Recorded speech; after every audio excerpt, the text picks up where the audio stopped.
হায় রে মানুষ, আমরা কেন না মা বাবার এত অবহেলা করি? মা বাবা কি জিনিস? যার না আছে সে বোঝে, আর যার আছে সে বুঝতেছে না।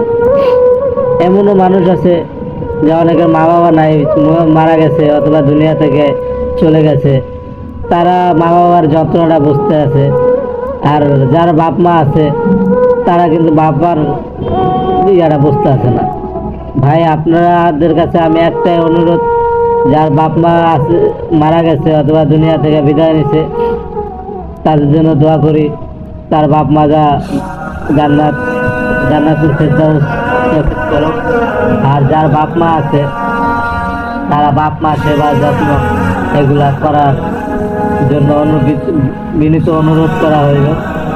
যদি আপনার বাপ মা কোনোদিন যদি হারিয়ে যায়, তখন বুঝবেন বাপ মা কি জিনিস। এই যে আমি নিজেই এখন বুঝি না, আমার বাপ আছে, মা আছে, সবাই আছে, কিন্তু আমার বাপ মার কষ্টটা আমরা বুঝতেছি না। কিন্তু মাঝে মাঝে অনেক চিন্তা করি, যা যদি আমার বাপ মা যদি কোনোদিন আমার জীবন থেকে চলে যায়, তখন আমি কি করব, কিভাবে থাকবো, এই চিন্তা করি।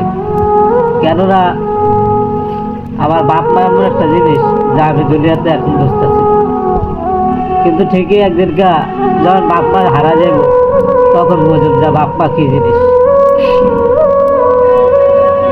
এখন যার বাপ মা আছে অবহেলা করতেছে, বাপ মার কত কিছু না করি, গালি গালাজ কত কিছু না করি। এবং এক সময় যখন বাপ মা না থাকবো, তখন কারে গালি গালাজ করুক, কি করুক, এই চিন্তা করতেছে। এখন বাপ মার মায়াটা আমি বুঝতে পারতেছি।